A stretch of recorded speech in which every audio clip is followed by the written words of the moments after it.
Курманбек Бакиев өлкөгө кайтып келет. Адвокат. Качкан президент Курманбек Бакиевдин иши кайра кароого жөнөтүлсө, өлкөгө кайтып келет. Бул тууралуу анын өкүлү Икрамидин Айткулов билдирди. Айтымында Конституциялык соттон ишти кайра карап чыгуу чечими чыкса, алар жогорку сотко кайрылат. Ал соттук териштирүүгө жеке өзү катышат. Бул Конституциялык соттун чечими. Экинчи жана үчүнчү инстанциялар конституциялык эмес чечим чыгарган, анткени айыпталуучунун катышуусуз өткөн. Башкача айтканда, сот Бакиевке өз укугун коргоо мүмкүнчүлүк берүү керек. Конституциялык соттун бул чечими жок, ал бул жака келе албайт, анткени аны дароо кармап түрмөгө отургузушат. Ал сотко жеке өзү катышууну каалайт, деди ал. Айткулов Бакиевдин качан Кыргызстанга келери азырынча белгисиз экенин айтты. Конституциялык соттун чечимин алышыбыз керек. Эгерде чечимдер жокко чыгарылса, Бакиевге каршы бардык иштер экинчи инстанцияга кароого жөнөтүлөт. Эгер өзү келсе, иш кайра каралат. Эгер өзү келбесе, кайра каралбайт, деген адвокат. Булак Арча медиа. Түшүнөм аке. Бишкекте зордуктоого шектөө жаран милицияга пара берип жаткан жеринен кармалды. Бишкек шаарында зордуктоого шектелип жаткан жаран милиция кызматкерине 40 000 сом пара берип жаткан жеринен кармалды. Бул тууралуу Ленин райондук ички иштер бөлүмү билдирди. Милициянын маалыматына ылайык, зордуктоо фактысы боюнча алдын ала тергөө иштеринин алкагында жаран милицияга жеткирилген. Сүйлөшүү учурунда жаран текшерүүнүн жыйынтыгы боюнча оң чечим кабыл алуу үчүн акча каражатын сунуштаган. Ошол эле күнү жүргүзүлгөн ыкчам тергөө иш-чараларынын жүрүшүндө кылмыш иликтөө кызматынын башчысынын кызматтык бөлмөсүндө 1994 туулган жаран 40 000 сом өлчөмүндөгү пара берип жаткан учурда кармалган. Бул факты пара берүү боюнча кылмыш иши козголду. Мындан тышкары ал кызматкерге пара катары аргымак берүүнү сунуштаган деп билдиришти. Ленин райондук ички иштер башкармалыгынан шектүү жаран убактылуу кармоочу жайга киргизилди. Учурда тергөө иштери уланууда. Жаңы гимнге коюлган талаптарга жооп берген чыгарма табылган жок. Кайра сынак жарыяланышы мүмкүн. 9-10 апрель күндөрү Кыргыз улуттук Манас театрында мамлекеттик гимндин текстин жана музыкасынын жаңы редакциядагы мыкты долбоорун тандоо боюнча комиссиянын экинчи отуруму өттү. Бул тууралуу Маданият министрлигинен билдиришти. Жыйында комиссия мүчөлөрү сунушталган долбоорлорду угуп чыгып, алардын мазмундук, музыкалык жана поэтикалык жактарын ар тараптан талоого алышты. Комиссия сунушталган долбоорлордун ар түрдүүлүгүнө жана жарандардын активдүү катышуусуна карабастан мамлекеттик символ катары гимнге коюлган мазмундук жана көркөм талаптарга толук жооп берген чыгарма табылган жок деген бүтүмгө келди. Ушуга байланыштуу сынакты кайрадан жарыялоо жана жобого бир катар өзгөртүүлөрдү киргизүү сунушун киргизүү чечими кабыл алынды деп айтылат маалыматта. Комиссиянын сунушу боюнча биринчи этапта Кыргыз Республикасынын мамлекеттик гимнине жаңы редакциядагы текст тандалып алынат. Экинчи этапта бекитилген текстке музыкалык чыгарманы жаратуу боюнча сынак жарыяланат. Буга чейинки сынакка катышкан авторлор бул жолку сынакка дагы катыша алышат, бирок жаңы долбоору менен.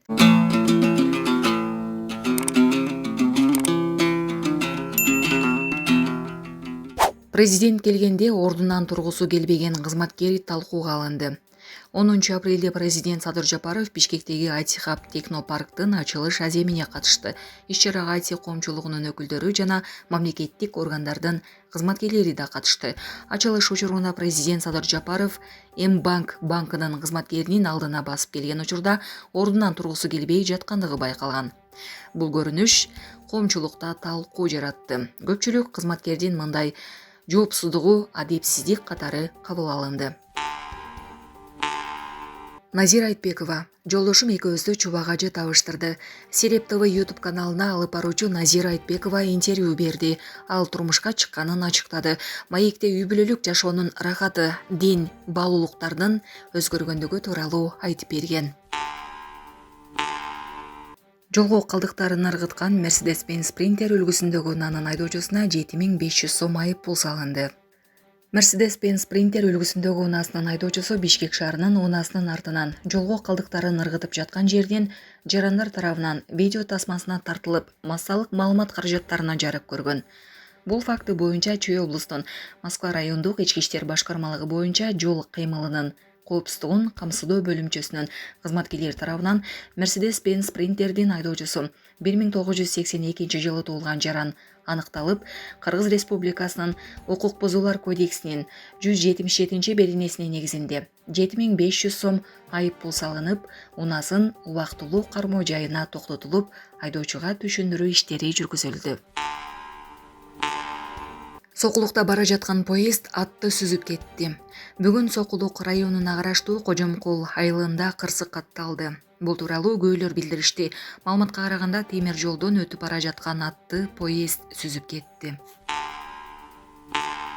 Бишкекте күнүнө 40-50 миң доллар киреше тапкан баңгизат тобу аныкталды. Март айынын аягында коопсуздук кызматкерлери синтетикалык баңгизатын сатуудан түшкөн акчаны мыйзамдаштыруу үчүн Бишкекке келген 24 жаштагы чет элдик жаранды кармашкан. Бул топ Кыргызстан, Казакстан, Орусия жана Өзбекстанга принцесса Дури тармагы аркылуу заттарды саткан. Чет элдик жаран мефедронду сыноо үчүн сатып алгандан соң кармалган. Анын жашаган жеринен дарыканалардын каржылык операцияларында колдонулган 100гө жакын банк картасы, 18 смартфон жана ноутбук табылган. Күн сайын баңгизат сатуудан карталарга 40-50 миң доллар которулуп турган. Андан кийин акча криптовалютага алмаштырылып, кураторлорго берилген деп билдирди коопсуздук кызматы. Булак Арча медиа. Депутаттар кандай унаа айдашат? Журналист Эламан Карымшаков Жогорку Кеңештин унаа токтотмосунда депутаттар кандай унаалар менен жүрөрүн иликтеди. Ал жерде негизинен кымбат Toyota жана Lexus унааларын көрүүгө болот. Айрым унаалардын баасы 100-120 миң долларга чейин жетет. Кээ бир депутаттар досторунун же туугандарынын унаасы менен келишкенин айтышса, башкалары автоунаасынын баасын айтуудан баш тартты. Эске салсак, 2024-жылдын күзүндө депутаттар кызматтык унааларды кайтаруу боюнча мыйзам долбоорун демине келишкен. Март айында бул маселе жабык жыйында каралып, май айында аларга кытайлык Lithium LGT жана L9 үлгүсүндөгү кызматтык унаалар берилиши күтүлүүдө. Коомчулукта депутаттарга жаңы кызматтык унаалар чынында эле керекпи деген суроо жаралууда. Социалдык фонд 1-октябрдан тарта пенсияны көтөрүүнү пландоодо. 2025-жылы пенсияны көтөрүү планы барбы? Бул тууралуу депутат Пархат Тулендибаев 11 апрелде Ата журт Кыргызстан фракциясынын жыйынында сурады. Соцфонддун төрагасы Бактияр Алиев октябрь айынан баштап көбөйтүү пландалып жатканын билдирди. Кайсы категориялар боюнча деп тактады депутат. Барына пенсияны жогорулатууда социалдык фонд өткөн жылдагы орточо эмгек акыны жана инфляцияны алып, бул сумманы 2 эсеге көбөйтөт жана пенсиянын жогорулашынын пайызын эсептейт деп жооп берди Соцфонддун жетекчиси.